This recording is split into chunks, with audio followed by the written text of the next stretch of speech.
C'est à nous de voir n'a sɔrɔ Modibo a sa waati est-ce que a sa waati yafara jamana ma.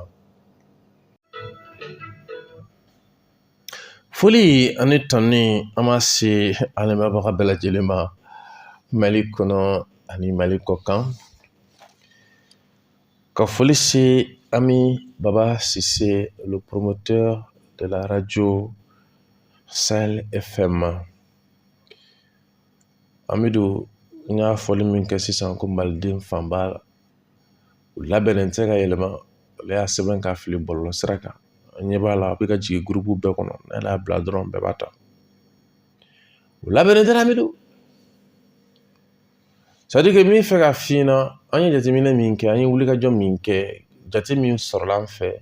an bɛ se ka dɔn maliden fanba bɛ min kɔnɔ Ala ta kɔ. O la n y'a f'i ye cogo min na,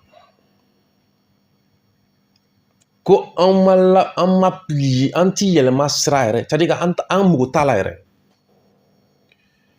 Baba Modibo minnu ni olu na u jɛw nana sɔn ka baara kɛ ka Mali sɔrɔ ka d'a ma. U nana nkalon min da olu la k'olu minɛ. Amidou a kuma lamɛn dɛ.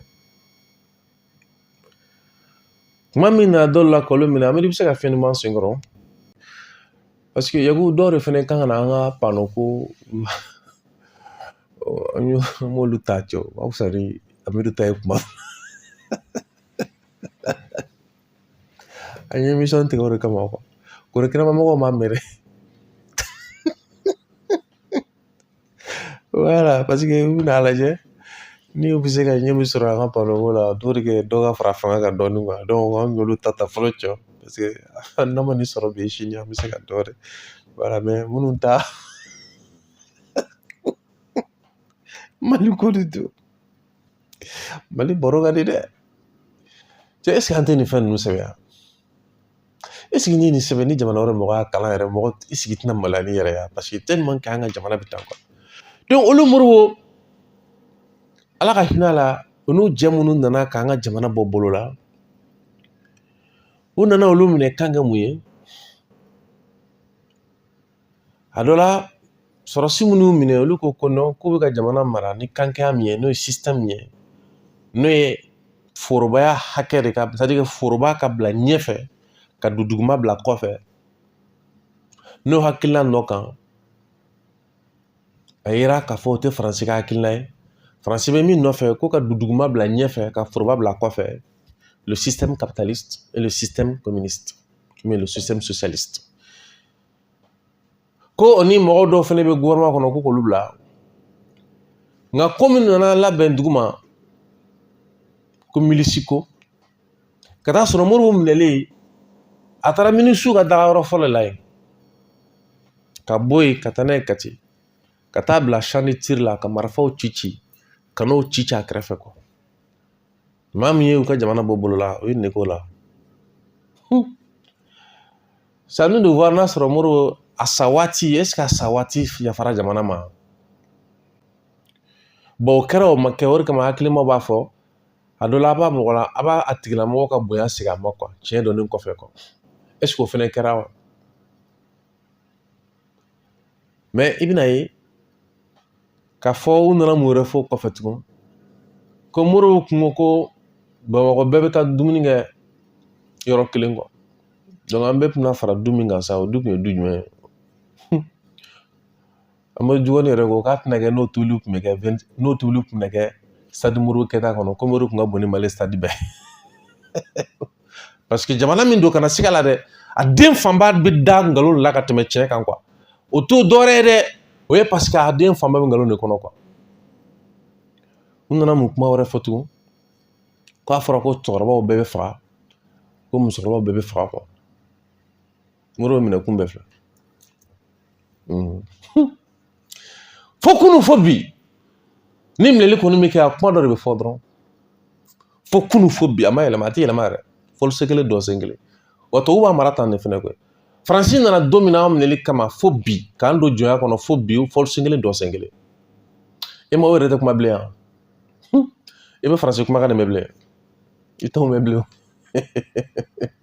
Awɔ ɲɛ ka ɲi o. wa wanya ga subhanallah moro fumne fumé flé ak mo flé ni quoi mais ibara wona mi kra ko fatugo armée mila dana o kla kana foko armée tiena kala min sigraw fe ko kalan tiena bara dili mi no kra izinu joli ye ko tiena o izini mi moro kla min jora ko mi min nyene ma la bi sonatam kele sur 5 hectares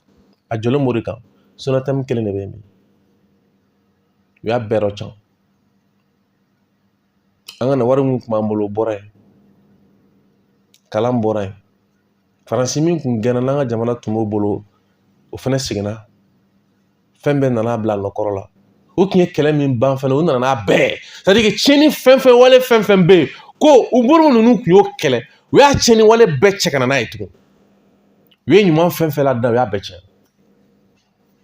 libini jamana ndew ni don kabe kunu fobi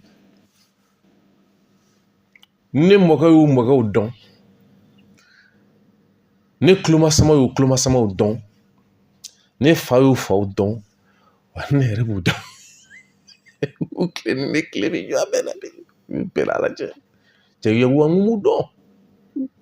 e me no perna fo ka ba perembu da kono nte bon chugola parce que ma do famine do quoi e me nuko kubi girini ke ko be gati girini ba giri ka tami abi mi no faso ko la mo gata don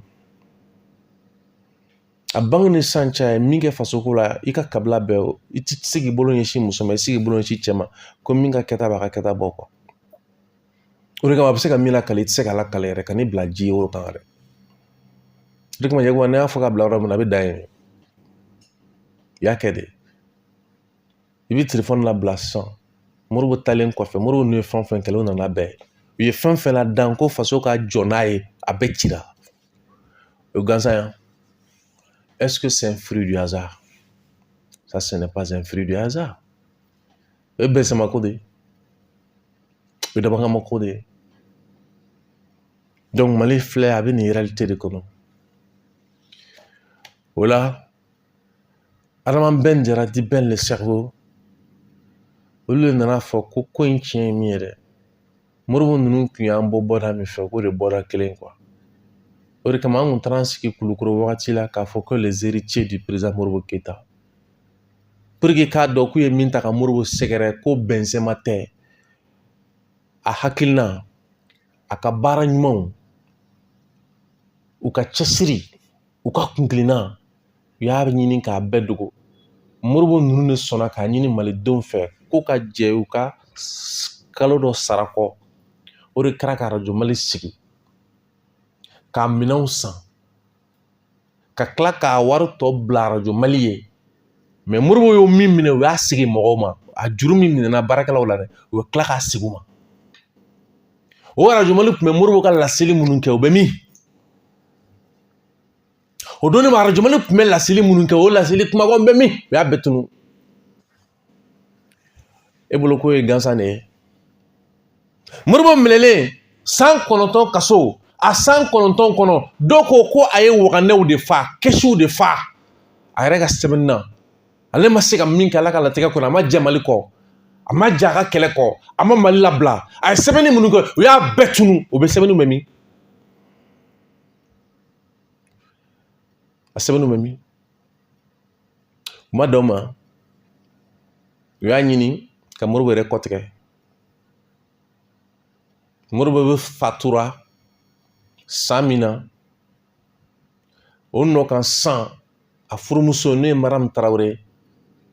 yan'o ka bila Moribo fatura li min sanfɛ a fatura so min kɔnɔ u nana o min kun jɔlen don a kɔ u nana o bila o so kelen kɔnɔ a furucɛ min ni o tun bɛ ye diɲɛ mɔgɔ fɛ n'a fɔ a damata dugukolo kɔ k'a damata den ka n'o faga ni fagacogo la o bɛ sa don min na o y'a sɔrɔ Mariam bɛ Sikaso k'o bɔ yen ka n'o bila a furucɛ sarali min kan so min kɔnɔ k'a bila yen san kelen kɔfɛ k'a bila laɲini tun ye mun ye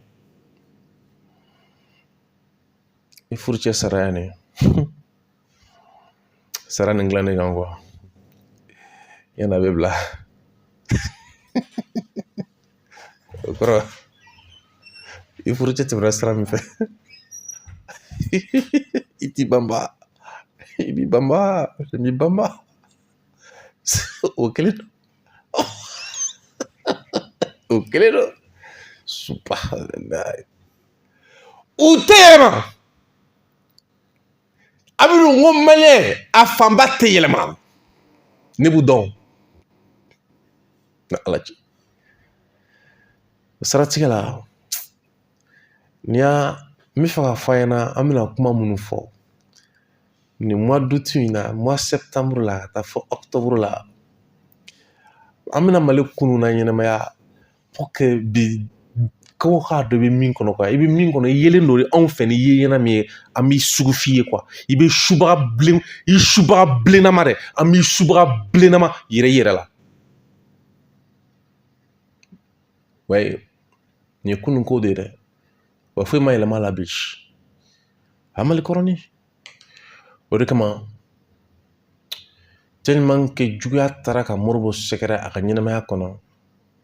hali a fatulen kɔ u ma ka denbaya to u ma dan denbaya yɛrɛ dɔrɔn ma u ma Mali yɛrɛ to jango Moribo u ma Mali yɛrɛ to jango Moribo ka denbaya a ja n'a tɔgɔ ni hali maa wɛrɛ minnu tun t'a woloden ye n'olu y'a faamu ko bin kɛra kan olu ma to yen jango a denw jango a furumuso a ka denbaya ma to yen mɔgɔ ma to yen dɛ il a fait quoi pour mériter tout ça c'est pour que a bɛ tanu bi anw fɛ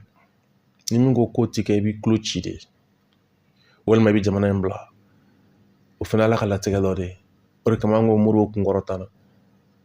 ka kɛ n'a ka cɛsiri kana siga la i tɛ se ka jɔ o kɛlɛ ɲɛ quoi i tɛ se amidu ni jamana in ni a den fanba bɛ min kɔnɔ de o ɲabaga cadi an bɛ min kɔnɔ o ɲabaga tiɲɛ de quoi ni ɲan'u ma dɔrɔn e ta bɔnɛ u m'o dogo mɔgɔ la u y'a fɔ bɛɛ ɲɛna ko n'i kɛra nin faso in fɛ ko kɔrɔ ko danga de b'i kɔ n'o kɛ nin faso in ko kɔrɔ ko danga de b'i kɔ quoi a dɔ la an n'u ka danga ma fɛn k'i la parce que danga b'olu yɛrɛ de kɔ mais u ka kɔnniya bɛ se k'i sɛgɛn o de kama su ni tile dugawu k'i yɛrɛ ala k'i kisi ka tanga k'i tanga ka bɔ nin jamana in denjugu tɔɔrɔ ma ni jamana in sɛgɛnna a denjugu bolo kojugu an b'o de gɛlɛya kɔnɔ su ani tile